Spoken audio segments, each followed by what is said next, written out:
Ahora vamos a hablar con la economista Karina Fara acerca del desarme de la cartera de las LEFI y este aluvión de pesos que generó ayer. Hola, ¿qué tal, Karina? ¿Cómo estás? Roberto Mañana te saluda. Hola Roberto, muchas gracias por la convocatoria. Muchas gracias, como siempre, por el tiempo. Y quería consultar un poco acerca de, bueno, ¿qué implica, qué impacto tiene esta cancelación de las LEFIs? ¿Qué significa para la política monetaria argentina esta cancelación? Bueno, las LEFI son letras del Tesoro y tuvieron un vencimiento, había que ver qué pasaba con ese vencimiento, digamos, el Estado tenía que rescatar las Sí. LEFI y esto implicaba que iban a haber más billetes, por así decirlo, o más liquidez en el mercado y licitó nuevas letras y bonos, let- diferentes letras y diferentes bonos también del Tesoro, y lograron ser colocados. O sea, el mercado, toda esa plata que recibió ayer en función de este vencimiento de las LEFIs, volvió a apostarle, digamos, al, al tesoro, a las letras a los activos que ofreció el Tesoro Nacional para volver a esterilizar ese aumento de dinero en el mercado. Entonces, eh, es para mí una señal de que el mercado le renueva esperanzas al gobierno porque veníamos viendo Sí. que el dólar no subía, o sea, perdón, que el dólar había empezado a subir y lo que se esperaba es que, bueno, parte de ese dinero fuera a presionar sobre el tipo de cambio, fuera al mercado cambiario, y no pasó, ¿no? Así que, Sí. bueno, podemos decir que fue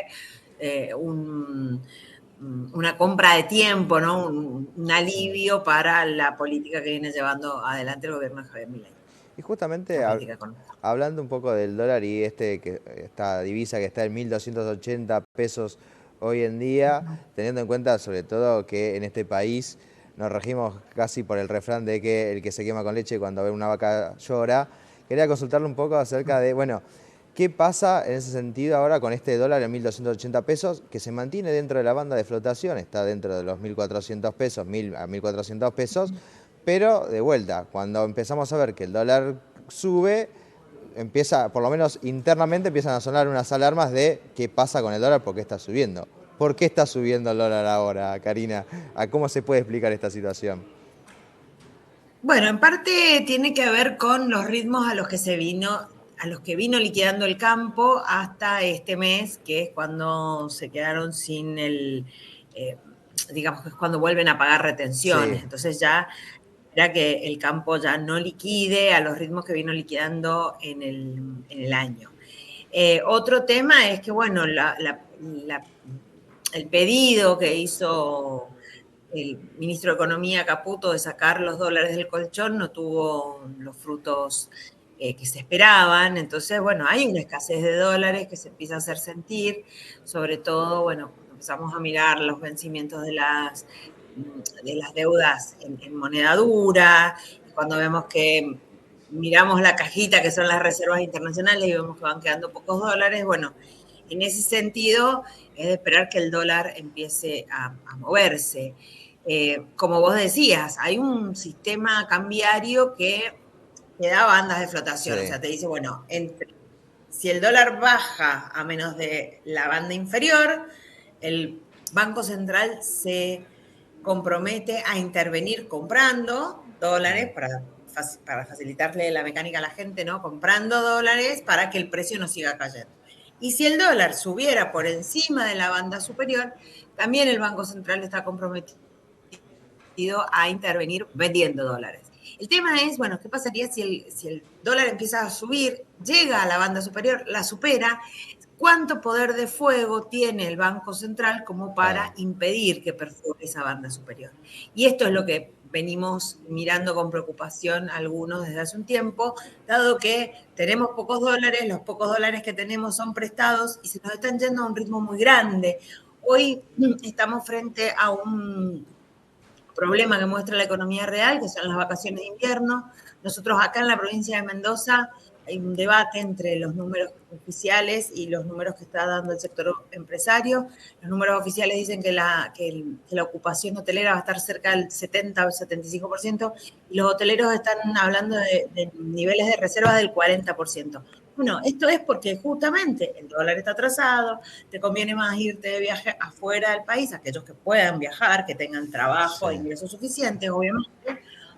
Te conviene irte afuera a vacacionar en Chile, acá los centros de esquí, estamos viendo cómo pasan los turistas a esquiar en el centro de esquí que está en Portillo, que es del lado chileno. Entonces, hay ahí una explicación de por qué estamos viendo que tenemos un dólar atrasado, porque un dólar debería valer más, dada la escasez relativa de dólares que hay en la economía, y sobre todo eso desde el punto de vista del dólar como stock, de las reservas internacionales, y después desde el punto de vista de los flujos, el ritmo al que perdemos dólares por turismo admisivo mayor que el receptivo, por comprar más en el exterior que lo que nosotros vendemos. Entonces, creo que por eso digo que el gobierno compra tiempo con estas nuevas licitaciones en el mercado financiero. Bien, bárbaro. Los dólares, los pesos no se fueron al mercado cambiario y no hicieron saltar el dólar, está buenísimo. Que si salta el dólar se nos va a ir a la inflación. Pero el gobierno cada vez está en una encerrona que está pateando, para mi entender, está pateando para el largo plazo lo más que pueda, pero que en algún momento esto es una olla a presión. Le podés meter piedras encima, le podés meter lo que sea, pero en algún momento va a explotar. Justamente quería consultarle acerca, bueno, ¿hasta cuánto puede comprar tiempo? Porque se hablaba hasta las elecciones de septiembre y de octubre. Bueno, el tema es, bueno, ¿qué pasa más allá de septiembre y octubre? ¿Qué pasa si pierden las elecciones? ¿Qué pasa si ganan las elecciones? Uno tiende a pensar que los inversores van a creer en este sistema, o en esta economía, o en estas políticas económicas, y va a empezarse de vuelta a organizar bien la economía argentina para que la inflación vuelva a mantenerse relativamente estable para abajo. Suponemos, evidentemente, y todo el mundo confía, por lo menos desde el gobierno se confía en que lleguen evidentemente estas inversiones que se necesitan para empezar a generar trabajo, empezar a producir más y que el consumo se reactive. Pero del otro lado pasa, ¿qué pasa si pierde las elecciones el oficialismo? En ese sentido, ¿hasta cuánto tiempo hay para que la situación no se desborde? ¿Y cómo se toma y qué rumbo se va a empezar a tomar teniendo en cuenta que, bueno, si pierde las elecciones y la situación económica no empieza a mejorar? ¿Qué es lo que pasa en el gobierno? ¿Hay herramientas para darlo vuelta a la situación? ¿El gobierno está capacitado para cambiar el rumbo? Es muy interesante lo que me preguntas. No estoy muy bien en la cabeza del gobierno, pero me remito un poco a lo que ya pasó. Recordemos cuando en aquel momento Mauricio Macri pierde las elecciones y deja al otro día flotar el dólar y tuvimos un salto del tipo de cambio importante que obviamente se trasladó a un salto inflacionario. Creo que si pierde las elecciones, un poco va a ir por ahí y le va a echar la culpa a la oposición. O sea, va a decir, ¿ven lo que pasa cuando yo pierdo las elecciones y hay peligro de que gobiernen los orcos, ¿no? Sí. Hablando en términos de las palabras que usa el presidente. Creo que eso digamos, es una opción. Otra opción es, bueno, si gana, me renovaron la confianza y entonces ahí sí suelto un poco las variables que tengo tan controladas y bueno, dejo flotar un poco el tipo de cambio. Y hay que ver esto también cómo juega en términos internacionales, porque cuando decíamos, che, mira, las reservas son como una cajita, como la cajita de lata de la abuela donde guardaban los dólares, bueno, más o menos eso son las reservas.